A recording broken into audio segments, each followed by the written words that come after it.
Mangwanani Mwalelepo Vukenjani Vanave Africa, and welcome to Africa Good Morning. You are joined by Aina Raiza Kweyo and Ashwin Mberi on a Monday. Zimbabweans were celebrating independence just yesterday. Yeah. We certainly hope that they enjoyed that day, but we are ready to take you through the week. And today is National Garlic Day. Each year on the 19th of April, National Garlic Day celebrates a vegetable also known as the stinking rose. The root has been seasoning dishes for thousands of years. This stinking rose is a member of the lily family. Oh my gosh, I love garlic. You love garlic. Garlic is elite. You can't have food without garlic. It's amazing. Yes. Here's more.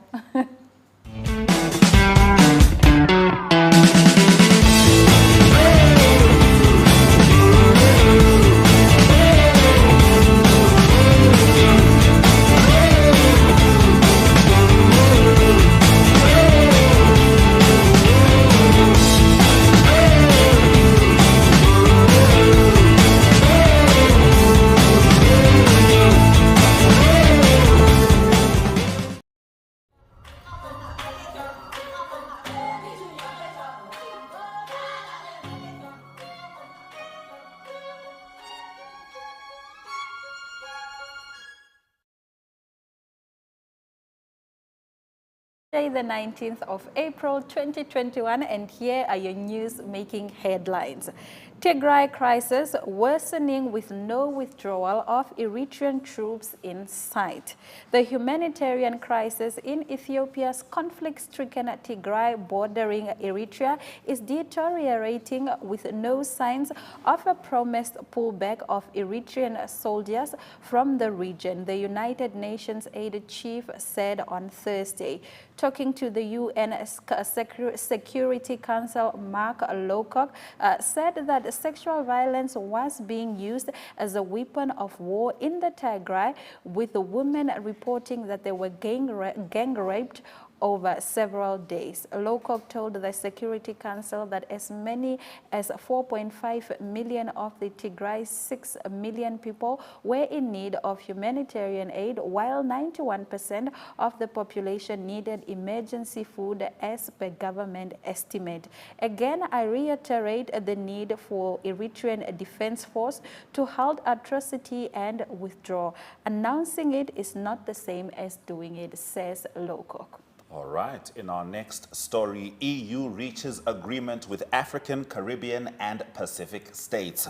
The EU and ACP have now concluded the negotiations for a new treaty that will replace the current legal framework known as the Cotonou Agreement, which has been in place for over 20 years. The EU-ACP partnership focuses on the eradication of poverty and sustainable development. The new post-Cotonou deal includes a broader range of policy areas such as climate protection, human rights and migration issues. Negotiator Robert Dassey, Togo's foreign minister, made clear the deal was not easily brokered. I think it was most difficult to figure out the issues that separate us, he told DW. We mainly disagreed on migration, human rights issues and sexual orientation. The treaty emphasizes, for example, the principle of equality and non-discrimination on any grounds. When asked how this declaration can work when homosexuality is illegal in several African countries, Robert Dassey told DW this question was very hard to answer. It's foremost a cultural problem, he said, but this is not the case all over Africa. I think people are more and more opening up their minds. Dassey said he was counting on the EU to help governments so that young people would remain on the African continent. Moving on to our next story, rising from devastation, IMF says Africa will bounce back. Sub-Saharan Africa's economies will begin to recover from last year's coronavirus shock and will grow again this year. But a predicted 3.4% growth rate will fall behind that of the rest of the world, says the International Monetary Fund.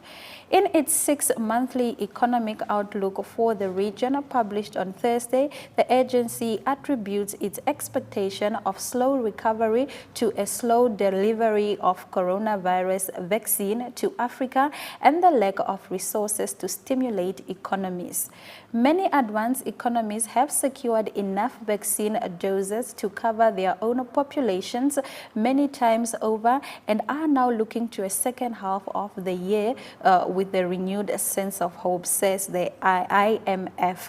Despite a scarring from a crisis, the executive summary of the IMF outlook says Sub-Saharan Africa's potential is still undeniable and the need for bold and transformative reform is more urgent than ever.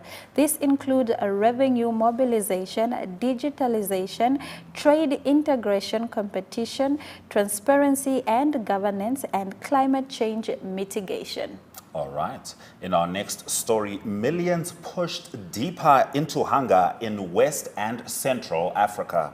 Millions of families in West and Central Africa are growing more hungry and desperate by the day as food prices rocket, stoking a widening hunger emergency in a region engulfed by conflict and the socio-economic fallout from COVID-19, the United Nations World Food Programme said on Friday. It said immediate action is required to prevent a disaster. More than 31 million people in the region are expected to be food insecure and unable to feed themselves during the coming June-August lean season, the period when food is scarce before the next harvest. This is caused in part by the economic impact of measures put in place to contain the spread of the coronavirus over the past year. People's incomes have plummeted due to reductions in trade, tourism, and informal activities as well as remittances. Until markets stabilize, food assistance may be the only source of hope for millions of families. The needs are immense, and unless we can raise the funds we need, we simply won't be able to keep up. We cannot let 2021 become the year of the ration cut, warned Nikoi, WFP's regional director for West Africa. All right, and we move over to our next story, a Central African Health Organization on the cards. Like all other parts of the world, the economic community of Central African states has been affected by the COVID-19 since March the 6th last year, and all 11 member countries had registered their first cases by the 6th of April 2020. The ECA's ministerial meeting on health held virtually on the 24th of June last year allowed for the establishment of a common and effective strategy to deal with the pandemic. Following the meeting of experts, which examined in advance the key essential points of this global strategy to enable Central African sub-region to better face the pandemic and to cope with its effect, the member state health minister validated the strategy. The sub-regional pandemic response strategy, was adopted during the 17th ordinary session of the ECA's Conference of Heads of State and Government held on the 30th of July. The new leadership of the ECA's Commission is intent on correcting this gap by expediting the process of implementing this long-standing ECA's decision. Setting up its own regional health organization will allow the Commission to help its member countries respond effectively to epidemics, pandemics, as well as to all other health issues in the sub-region, similar to ECOWAS. All right. In our next story, pipeline to bolster East Africa stirs controversy. Ugandan President Yoweri Museveni's pragmatic pan-African approach to the East African crude oil pipeline is set to bolster the region's dominance after all parties signed the agreement for construction to begin. However, more than 1 million people have objected to the EACOP, with 263 organizations calling on banks not to finance the record-breaking shipping project. The organizations argue that it will not unlock East Africa's potential due to a 70% drop in value of Uganda's oil reserves over the past 5 years and risks drowning Uganda and Tanzania in unsustainable debt, all for oil reserves which will amount to peanuts. Threats to water resources and biodiversity are also a reality to the undersigned organizations, as they state that 2,000 square kilometers of protected wildlife habitats will be severely impacted. Added to this is a high probability of a pipeline oil spill. With 1/3 of EACOP located in Lake Victoria, it could cause degradation and pollution in the largest life-giving freshwater lake in Africa. In our next story, Trans-Zambezi Railway extension studied. Namibian government has commenced with a feasibility study to help determine the viability of developing and extending the Trans-Zambezi Railway to link Namibia with other member countries of the Southern African Development Community. The consultant commenced with their work in March 2021. The contract is for a period of 12 months or 1 year. We thus expect to have the feasibility study report by March 2022, Minister of Work and Transport John Mutora said. The minister highlighted that the key motivation for the extension of the Trans-Zambezi Railway is to attract business to the port of Walvis Bay, with a specific focus on bringing additional freight mainly from and to Zambia, Zimbabwe, Southern Democratic Republic of Congo, and Angola. The study will also include an evaluation on the transport demands, key users, commodities, annual freight volumes, transport prices, competing routes and modes of transport, and will further do an evaluation of alternative options for achieving the regional railway interconnection from Namibia and the identification of the most favorable route. Now we move over to Nigeria, as 10 dead and 500 hospitalized after drinking out-of-date juice. At least 10 persons have died and 400 hospitalized after drinking expired citric acid powdered drinks in Kano State. Among those hospitalized are 50 patients undergoing kidney-related treatment because of complications arising from consumption of the killer drinks, Kano Commissioner for Health Aminu Ibrahim Tanyawa disclosed on Thursday. Speaking in a video, the commissioner explained that the affected persons are being treated in government hospitals. The consumption of these fake or substandard products has telling effects on the kidney and vital organs of the body, he said. The Consumer Protection Council has been investigating the incident, conducting searches in Kano markets and making seizures. It was gathered that the batches of some of the products showed that the drinks had expired over a year ago. Whoa. Yeah, truly saddening news. Very sad. Now we move over to our next story. Over 1.7 million Mlangeni missing from police station. The exhibits, which are now reported to have grown legs at the cop shop, were initially taken from a group of 5 sugarcane farmers from Vuvulane who were arrested for alleged theft of farming equipment and tools. However, the charges were later withdrawn. The farmers are now demanding the item back since the charges against them were withdrawn. Some exhibits, which are now reported to have disappeared at the police station, include a Kumbi Toyota Baki, gearbox, engine, diesel truck, tractor, water pumps, engine, various mechanical spanners, mower, motorbikes, and ram crane.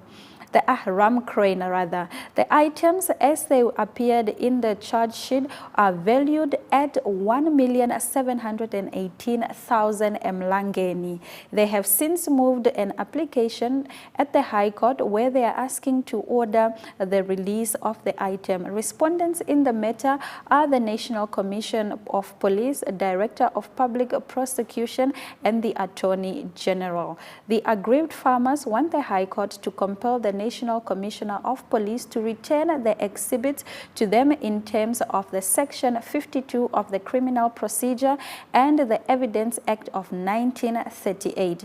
Giving a background of the matter, the farmers told the court that they were charged with theft of items which they claimed belonged to them. That is interesting. Yeah. That is interesting. Imagine things going missing at the police Who station. do you report to? Maybe there was just a really brave bunch of thieves who could break into a police station. Wow. We'll follow that story and see how it comes about. All right, in our last story, as we usually like to do, we're taking a trip to wildlife. We're talking about the animal kingdom, and we're asking a very important question. Why is it important to save the elephant? As of 25 March 2021, the International Union for the Conservation of Nature is listing the African savanna elephant as endangered, as it was previously threatened, and the African forest elephant as critically endangered. This is a very complex issue. Decades of ivory trade, the continuous loss of habitat, the habitat fragmentation due to human encroachment into wildlife zones have decimated the African elephant population. Today, less than 415,000 elephants survive in Africa. Specialists say the population has declined by over 60% in the last 50 years. Now let's talk about why elephants are really important. Ecologically speaking, elephants are ecosystem architects. They create pathways through thick forests, enabling smaller animals to navigate through dense vegetation, transforming small water holes into big pans, which helps to collect rainwater for other wildlife. Their dung is brilliant fertilizer and an important food source for insects, birds, and small herbivores. Elephants are also called an umbrella species, which means many other species depend on the presence of the elephant for their long-term survival. In Namibia, hundreds of elephants live outside of national parks boundaries. They venture across several conservancies and increasingly over commercial farmland. If wild elephants and the species that depend on their presence are to survive on our planet, sustainable coexistence strategies have to be in place. Wow, very informative. I didn't even know that. Yes, yeah. Sustainable coexistence strategies. Those are the key words from that. All right, let's protect the elephant. And here at Africa Good Morning, we protect your right to get the news as you need it. And we'll have so much more for you right after the break.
Welcome back to Africa Good Morning and happy Monday. How much protection does the current batch of COVID-19 vaccine provide us? Would you need a booster shot for the new variants? What does science and evidence tell us about mass gatherings and the spread of COVID-19? The World Health Organization Chief Scientist Dr. Soumya Swaminathan explains in Science in 5 this week. Here's more.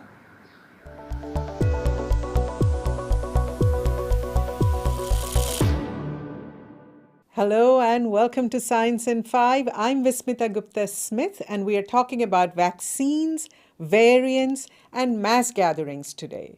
WHO's chief scientist, Dr. Soumya Swaminathan, will be talking to us about these issues. Welcome, Soumya. Hello, Vismita. Nice to be back doing Science in 5. What do we know today about how much protection these vaccines are giving us? What's really important is that almost all of these vaccines are highly protective against severe disease, which leads very often to hospitalization and then, unfortunately, to death.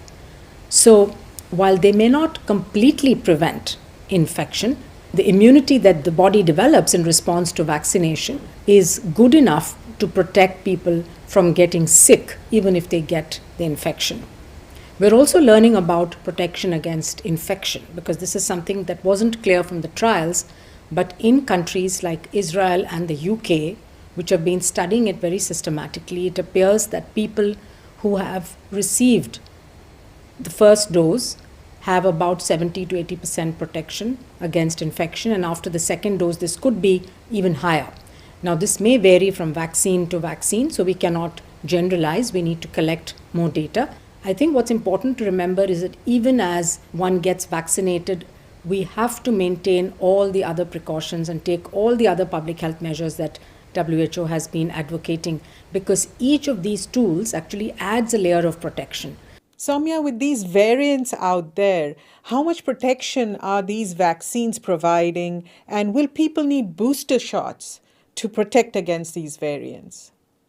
What has been shown so far is that if a person receives a full course of vaccination, then there's enough protective immunity in the body to protect against severe disease even from these variants. So even in the countries where there are a lot of variants circulating, people who have been vaccinated are not ending up in hospital or dying even if they do get the infection. So I think overall the news is positive. Companies and labs around the world are working on newer versions of the vaccine which accommodate the proteins of the variant virus. So I think in the next few months we will begin to see results from clinical trials which are looking at these new modified vaccines, and then we will be able to take a decision on whether people are going to need boosters or not. Soumya, we are seeing that people are tired. It's been long periods of isolation and being locked up in your homes. And so there are these gatherings that are happening, whether they're smaller family gatherings or bigger gatherings, mass gatherings. What does our evidence and data say about what happens to COVID-19 transmission when we gather and not observe the public health precautions? So we've known for quite some time now about how this virus spreads and what it likes. It likes close contact between people, it likes crowded environments, and it likes closed settings, indoor settings with poor ventilation, so that it can spread most efficiently from person to person. We also know that many of the variants that are circulating now, particularly the variants of concern, are much more efficient, 1.5 to 2 times more efficient at spreading. So the virus has got smarter at spreading, it's just looking for opportunities. We know mass gatherings, whether they are, gatherings for weddings or parties and pubs, or whether they are sporting events or religious events, that all of these have the potential to become mass spreading events. And we know from many documented research studies done last year that mass gatherings did result in a huge increase in infections, which are usually seen a couple of weeks later.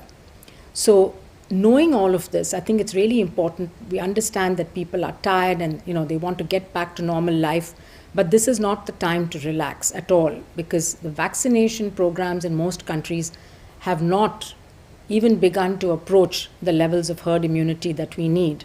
And so we need to recognize, people need to recognize that engaging in these kind of activities where we are gathering without any precautions is endangering not only themselves but the lives of their loved ones and friends, and particularly the older people and the vulnerable people in the community. Thank you, Soumya. That was Science in 5 today. Until next time then, stay safe, stay healthy, and stick with science.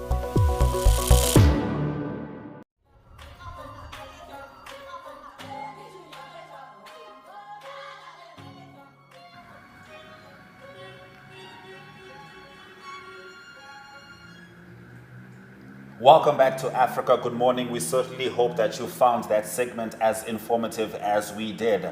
Right now, we're going to cross over to Zambia to have a chat with Mike Sichula. Good morning, Mike. How art thou? Good morning, thank you. How are you? We're fantastic, Mike. We're fantastic. We're going to go straight into the first story. Over 1,000 people have received the coronavirus vaccine following a national exercise that commenced in Lusaka last week. Could you tell us about that, Mike? Thank you very much. You have indicated, since last week, the government of Zambia has been administering the coronavirus. The target is to vaccinate about 3 million out of close to 18 million people in Zambia. So in the first phase, since last week, over 1.3 million Zambians, or over 1,300 million Zambians have come forward. Mike? 1,000. Yes. Okay. Sir, please Yes. continue.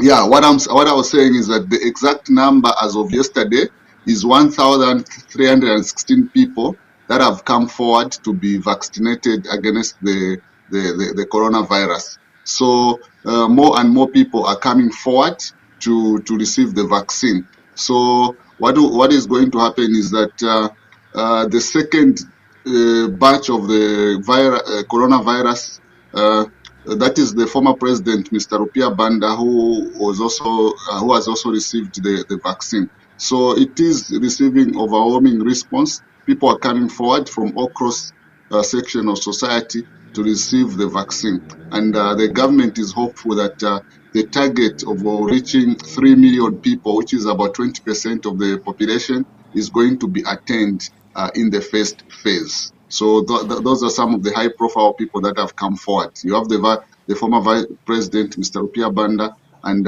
his wife, as well as other senior people in society.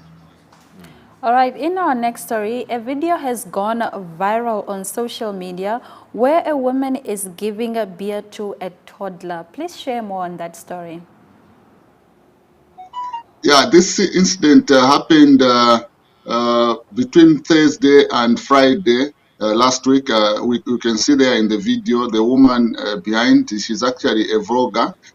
She goes by the name of Mrs. Kennedy on social media in Zambia. She's quite popular, and it was surprising to see that on one of her videos, she posted that video of giving beer to a child.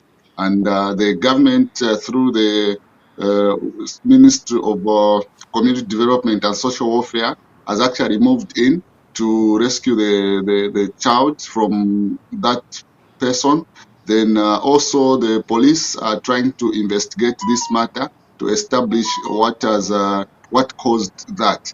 Then also interesting to note is that she has come forward to apologize for the video, and she's asking that she didn't know what she was doing, and she's asking for mercy from her followers as well as whoever may have been disturbed by that video.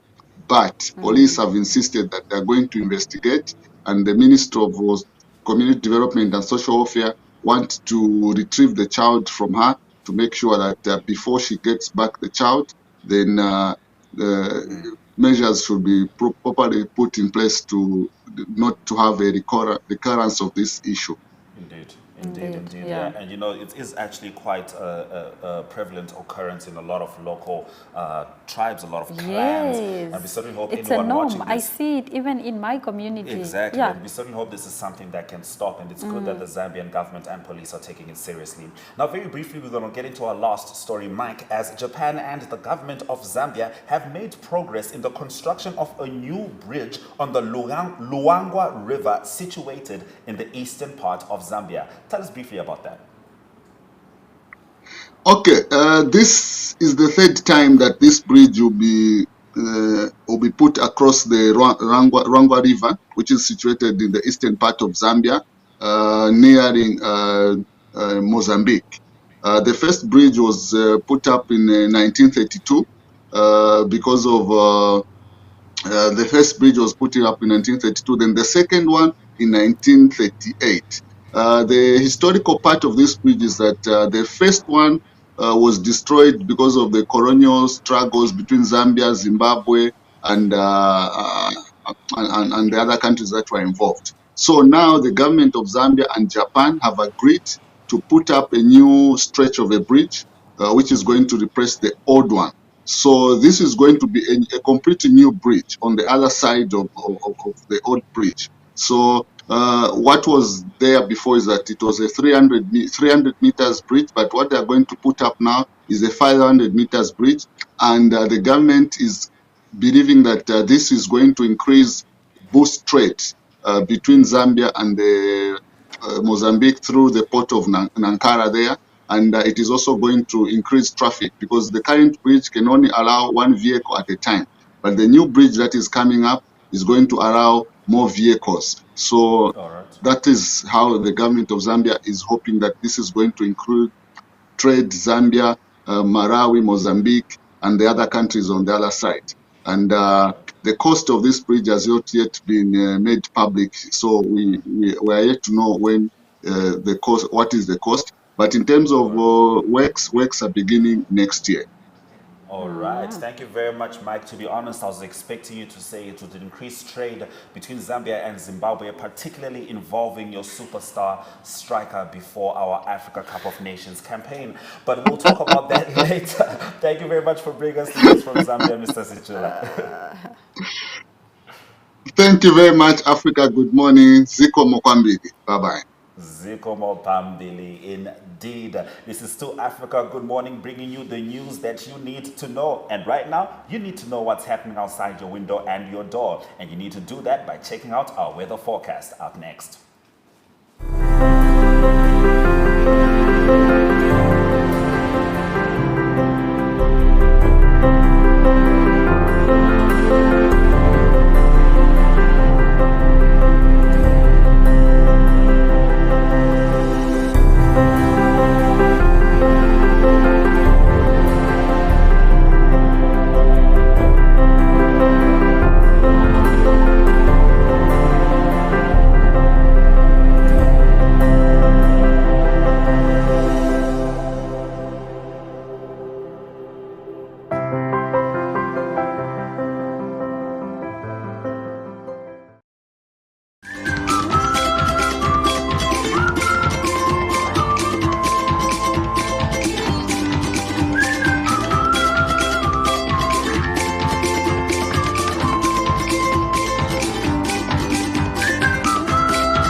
Welcome back to Africa Good Morning. It is time for your economic news. And we start off in Malawi as they are saying old age pension scheme has been looted, not Malawi, Lesotho. The government could be losing as much as 200 million maloti every year through an intricate scam at the old age pension office in the Ministry of Finance. At this rate, the money siphoned out the government through the scam over the past 5 years could run into billions. So serious is the fraud and corruption that it involves officers who capture data at the offices, paying officers and their bosses. The chiefs are involved by validating the names of people who are either dead, too young to receive the pension, or don't exist. In an exclusive interview this week, Finance Minister Thabo Sopena described it as the biggest scandal and rot the country has ever seen. About 83,000 Basotho over the age of 70 years received the pension. Launched in 2004, the old age pension scheme was lauded as a way to pull old people out of poverty. The scheme, which cost the government nearly 17 million malotis annually, had also helped many orphans who live with their grandparents. Experts say it has largely achieved its main goal, but corruption and fraud are now threatening its sustainability. Should be saddening news, Yeah. stealing from the old, you shouldn't be able to live with yourself. That's like a curse. You are cursed. Especially in Africa. Yes. We're just saying the fact. And now we move over to our next story. In Namibia, poultry from SA is banned due to avian flu. The Agriculture Ministry has announced a ban on poultry imports due to high pathogenic avian influenza. The ban came into effect on the 19th of March and includes the movement of live poultry, birds and other poultry products from South Africa. According to the ministry, since the incubation period of the disease is 21 days, the suspension takes effect 21 days per year. This has already started on the 9th of April 2021. Thus, the start of the suspension is the 19th of March 2021. Consignments packed with poultry products in their final packaging on or after the date of suspension will be rejected and sent back to the country of origin or destroyed at the importer's cost. All previously issued imports and in-transit permits to import poultry are hereby cancelled and recalled with immediate effect. The ministry said Namibia will, however, continue to allow the import and in-transit movement of live poultry and their products from HPAI-free parts of South Africa. Agriculture Minister Kyle Schlettwein said he will still wait for answers on South African geographical areas that are free of HPAI. Indeed, indeed. I think and I hope at least this is a boost for local farmers. If we can't import as well as we would like to, it would be nice to be able to produce our own and support the local industry in that way. In our last economic news story, South Africa on track with new rules for plastic bags. Forestry, Fisheries and Environment Minister Barbara Creecy has outlined the government's push to phase out harmful plastics and replace them with recyclable alternatives. In a media briefing, Creecy said as this is in line with the department's commitment to reduce plastic waste in the environment and prevent the dangerous pollutant from entering rivers and oceans. Government is also in the process of amending our plastic bag regulations, she said. The move comes as part of the group's vision to have zero packaging waste to landfill and for all packaging to be reusable or recyclable by 2022. To reach this goal, first announced in 2018, Woolworths said it has made positive changes in stores by using less packaging, less plastic material in packaging, and ensuring that all of packaging is recyclable. A number of prominent South African shopping malls announced the phase out of plastic shopping bags in 2020. Other retailers have also announced initiatives to phase out harmful plastics. We certainly wonder if there's going to be a domino effect across Southern Africa. Definitely. Yeah, Perhaps. Let's protect the environment. This is still Africa Good Morning, and if you want to protect your wallet, check out the economic indicators up next.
is take our love to the top. If I got it and you want it and you'll never let it drop.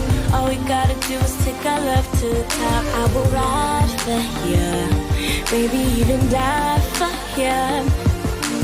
When I'm loving you, but my heart don't stop.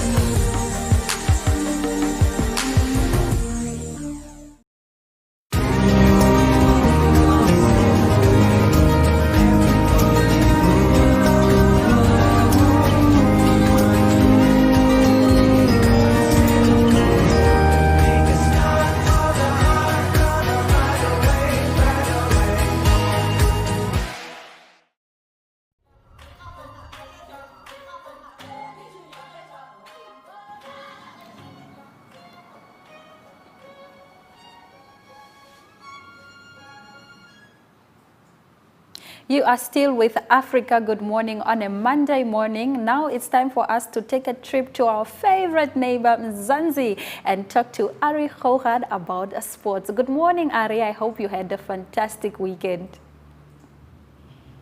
Yes, very good morning from Cape Town. It was a lovely weekend, nice sport. The children, actually, my daughter could play some netball at school again on Saturday, so that was good for her after a year plus. So it was a good sport weekend. Wonderful. Yeah, that was great. Please get into the sports stories for us. Talk to us about the indoor hockey tournament.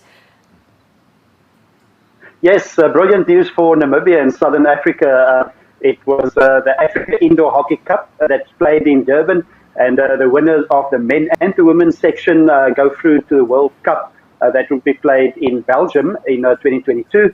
And brilliant news for Southern Africa is that the MTC Namibia women's team beat South Africa yesterday by 2-0. A brilliant performance by the Namibian hockey team, women's hockey team. They win the tournament and they qualify for Belgium 2022. So well done to Erwin Angura, the coach, and Maggie Mengo, the captain of that team. The men's team, unfortunately, had a tough game. They lost 4-1 to South Africa. So well done to South Africa. South Africa go through to the Belgium 2022 World Cup. And so this reminded me, 2017, South Africa also played in Swakopmund against Namibia in a qualifier for the World Cup. And Namibia also won that game. So it's a similar result. So the women's team, MTC Namibia women's hockey team, through to the Belgium World Cup in 2022. Well done to them. And then also on to some golf news. It is Southern Africa, the women's tour that is being played. The second tournament of that series played in Glentower in Johannesburg. That was Caitlin McNabb, still an amateur, a brilliant talent. We can watch out that name. Caitlin McNabb won the Jabre Ladies Classic at Glentower. Total for the 3 rounds -12, final round of 67. And Nicola Garcia second on -4, and Lindy Kutsia also on -4. And other Southern African players that did well, Nabula Dlamini from Swaziland, or the old Eswatini, it's the old Swaziland. She had a final round of 72 on tied 11th, and that was a great performance by Dlamini as well. The next tournament starts the 21st this week. It's the Supersport Ladies Challenge that will be in Sun City, the Gary Player Country Club. Then on to some Formula One races, and for a change, it wasn't Lewis Hamilton that won. It was the Emilio Romagna Grand Prix that was in Imola in Italy, and it was Max Verstappen in the Red Bull that won the Grand Prix, with Lewis Hamilton in second place. Max Verstappen won in his Honda-driven Red Bull, Lewis Hamilton second, and Britain's Lando Norris in his McLaren was third. And Ferrari did a little bit better. They're up in fourth position. Charles Leclerc in fourth position. And there was some rain before the start, so it was a difficult start for all the racing drivers. But a great win for Max Verstappen. The next Grand Prix, the Portuguese Grand Prix, that will be on the 2nd of May. Then on to some tennis news. It's almost time for the French Open. So the clay court series started. The first tournament in the clay court was the Monte Carlo Classic that was played. The final was yesterday. That was in the men's section leading up to the French Open, of course. And it was 22-year-old Stefanos Tsitsipas of Greece, the world number 5. He won his first tournament in the 1000 series, and he beat Russian Andrei Rublev by 6-3 and 6-3 to win the tournament. And Rublev earlier knocked out Nadal in the semi-finals. So great result for Stefanos Tsitsipas, and we look forward to the French Open that's coming up in a few weeks' time. And let's close in some football news. Always some great football that's been played in Britain, and it was the FA Cup semi-finals that was played over the weekend. The first game on Saturday, it was Chelsea that Manchester City. They beat them by 1-0. They footed the FA Cup. And then big news for Leicester City is that Leicester City beat Southampton. That was yesterday. That was last night by 1-0. First time since 1969, Leicester City will be in the final of the FA Cup. They've never won it. They played in the final in 1992, but they lost that final against Manchester City then. So a big moment for Leicester City playing in the final. That final will be the 15th of May at the Wembley Stadium in London. And lastly, just a few English Premier League results from the weekend. Arsenal played to a 1-1 draw against Fulham. Manchester City beat Burnley by 3-1. And Everton and Tottenham Hotspur played to a 2-2 draw. And then tonight's game will be Liverpool that's playing Leeds United. So that's all the sport. Again, congratulations to Namibia, the MTC Namibia women's hockey team. Very proud of them. Well done on their performance, beating South Africa, qualifying for the Belgium World Cup in 2022. So that's all the sports news, all here from Cape Town. It's a lovely day like behind me. And we talk again on Wednesday. All the best. Indeed, indeed. And we're looking forward to Wednesday. Thank you very much for bringing us that update. This is 2 Africa Good Morning, bringing you the news you need to know happening in the SADC region and beyond. And if you missed our top stories at the top of the hour, the headlines will be back after the break.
Welcome back to Africa Good Morning. We've been streaming live from 7 a.m. And if you missed our top stories, here are the headlines.